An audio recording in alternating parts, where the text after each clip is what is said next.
ამანათების გატარებისა და ადრესატამდე დროულად მიწოდების პრობლემა ნაწილობრივ გადაიჭრება. თბილისში კერძო ინვესტიციით ახალი ტერმინალი იხსნება, რომელიც მხოლოდ ამანათებს მოემსახურება, თუმცა სექტორში საჭირო ინფრასტრუქტურის დეფიციტზე კვლავ აქტიურად მიუთითებენ.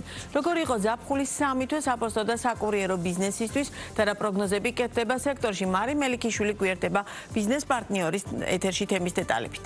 გამარჯობა, მევესალმებით ჩვენს მაყურებელს. გააქტიურებული ელექტრონული კომერციისა და შესაბამისად მზარდი ამანათების ფონზე საფოსტო და საკურიერო ბიზნესი მთავარ გამოწვევად ისევ არასაკმარის ინფრასტრუქტურას ასახელებს. კომპანიები ტვირთების დროულად გატარებისა და ადრესატამდე მოკლე ვადებში მისვლის საკითხზე ბოლო წლები აქტიურად საუბრობენ და ამბობენ, რომ ქვეყანაში სასაწყობო ინფრასტრუქტურა მოძველებულია და თანამედროვე სტანდარტებს არ პასუხობს. მათივე თქმით, საქართველოში არა მხოლოდ ახალი ლოჯისტიკური ინფრასტრუქტურის დეფიციტია, არამედ მნიშვნელოვან გამოწვევას წარმოადგენს ადამიანური რესურსით, მათ შორის მებაჟეების და კურიერების სიმცირე, საბოლოო ჯამში ქმნის იმ რეალობას, რაც დღეს საფოსტო და საკურიერო ბიზნესშია, ანუ არის შემთხვევები, როდესაც ამანათების მიწოდება ადრესატებისთვის გვიანდება. ეს პრობლემა განსაკუთრებით მაშინ გამოიკვეთა, როდესაც ქართულ ბაზარზე პირდაპირ გზით ონლაინ შოპინგის ჩინური პლატფორმები შემოვიდნენ და მოზღვავებული რაოდენობის ამანათებს საქართველოს საფოსტო ბიზნესი მომზადებული ვერ შეხვდა. სწორედ ამ პრობლემის გადასაჭრელად კერძო ინვესტიციით თბილისის აეროპორტის მიმდებარე ტერიტორიაზე ახალი ტერმინალი აშენდა, რომელიც ინექს ჯგუფს ეკუთვნის და მუშაობას უახლოეს პერიოდში დაიწყებს. კომპანიაში ამბობენ, რომ ახალი ტერმინალი არა მხოლოდ ინექს ჯგუფის ამანათებს, არამედ სხვა კომპანიების ტვირთებსაც მოემსახურება. თბილისის აეროპორტთან მასშტაბური ლოგისტიკური ცენტრის მშენებლობა დაასრულა საქართველოში FedEx-ის წარმომადგენლობამაც და ამ ეტაპზე ექსპლუატაციაში გასაშვებად მერიისგან ნებართვას ელოდებიან, თუმცა დარგში ფიქრობენ, რომ ელექტრონული კომერციის ბაზრის ზრდის კვალდაკვალ აუცილებელია კიდევ უფრო მეტმა კომპანიამ დაიწყოს ფიქრი ამ ტიპის ინვესტიციის განხორციელებაზე და დამატებითი ინფრასტრუქტურის შექმნაზე, მით უფრო თუ საქართველოს უნდა, რომ შუა დერეფნის პოტენციალი სრულად აითვისოს.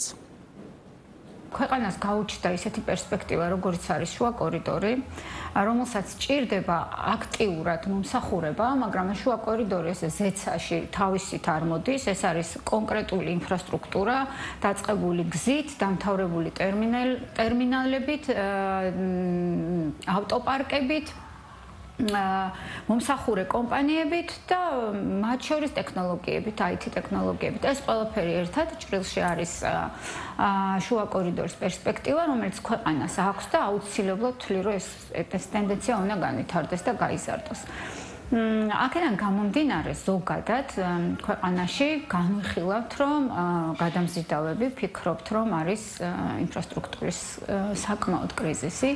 აქ გულისხმობ თანამედროვე ინფრასტრუქტურას, იმიტომ რომ ქვეყანაში ძალიან დეფიციტური არის, მაგალითად რომ გითხრათ საწყობების სასაწყობე ფართები. სასაწყობე ფართები რა თქმა უნდა არსებობს, მაგრამ მისი დაახლოებით 70%-მდე არის ძველი პოსტსაბჭოთა შენობები. ჩვენ დიდი ხანია დავიწყეთ პროექტი, რომელიც ითვალისწინებს საბაჟო საწყობი ტერმინალის მშენებლობას.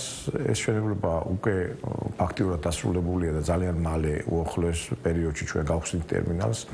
ტერმინალი იქნება თანამედროვე ტექნოლოგიებით მოწყობილი და უშუალოდ ორიენტირებული ამანათებზე და ამანათების საჭირო საბაჟო პროცედურებზე.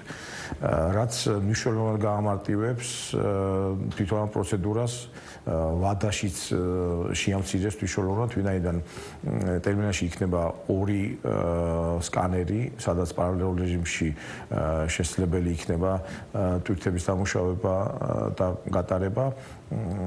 გვეგმავთ, რომ ტერმინალი რა თქმა უნდა ძირითადად ჩვენ ტვირთებს მომსახურება, ვინაიდან ჩვენ გვაქვს საკმაოდ დიდი რაოდენობის ტვირთები, როგორც საჰაერო, ისევე სახველეთო მიმართულებით.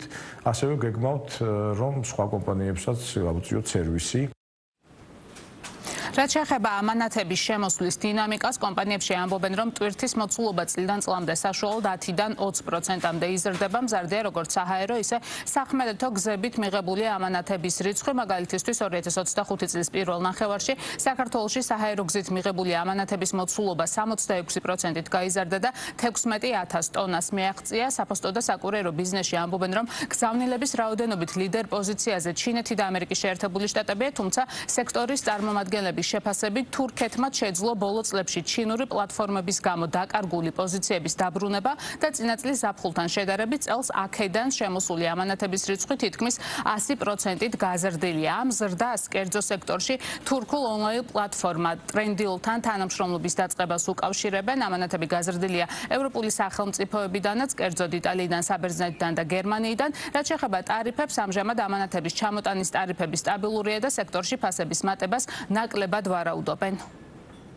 რაღაცნაირად ადამიანები უფრო მეტად ცდილობენ იყო კონცენტრირებული ელექტრონულ კომერციაზე, ანუ მოთხოვნა ელექტრონული კომერციის სარგებლობის იზრდება. შესაბამისად იზრდება საკურიერო დატვირთვებიც. ამანათების მოწოდება თითქმის ყველა ქვეყნიდან. ყველა პოპულარული პლატფორმა, რომელიც დღეს მსოფლიოში ოპერირებს, ყველა ამ პლატფორმიდან თან გვაქვს რაღაცნაირი მეტნაკლები ლინკი, შესაბამისად ყველა ეს პლატფორმა აქტიურად მუშაობს და გამომდინარე აქედან აქტიურად მუშაობს საკურიერო სამსახურებიც. 2024 წლის ზაფხულთან შედარებით თურქეთის მიმართულებით შეიძლება ითქვას, რომ 100%-ად გაზრდილი და მთავარი ესე იგი მიზეზი იყო ის, რომ ჩვენ ამ პარტნიორობის ფარგლებში დაიწყო აი ეს აქცია, რომლითაც Trendyol-მა მნიშვნელოვნად დაიბრუნა მოხმარებელი და რაც თქმა უნდა ჩვენი ინტერესიც არის ამაში, იმიტომ რომ ჩვენ ვახორციელებთ მნიშვნელოვან როლს, გადაზიდვა, საბაჟო პროცედურები, ამანათების გაცემა და ასე შემდეგ და ეს თანამშრომლობა ისე გრძელდება. ველოდებით რომ კიდევ უფრო მოიმატებს ეს პროცედურული მაჩვენებელი. რაც შეეხება სხვა ქვეყნებს, სტაბილურია ძალიან ჩინეთი, სტაბილურად მზარდია ჩინეთი, ასევე ევროპის ქვეყნები, როგორც არის საბერძნეთი თავისთავად, გერმანია, იტალიაში გვაქვს მნიშვნელოვანი მატება, ასევე წლის დასაწყისში ჩვენ დავიწყეთ ესპანეთის მიმართულება. როგორც უკვე აღნიშნეთ, საქართველოში შემოსული ამანათების რაოდენობა წლიდან წლამდე მზარდია. მაგალითისთვის, გასულ 2024 წელს ქვეყანაში შემოსული ამანათების რიცხვმა 13 მილიონს მიაღწია, რაც გასულ წელთან შედარებით 30%-ით მეტი იყო. ძალიან დიდი მადლობა, მარი მელიქიშვილი საუბრობდა ბიზნეს პარტნიორის პირდაპირ ეთერში.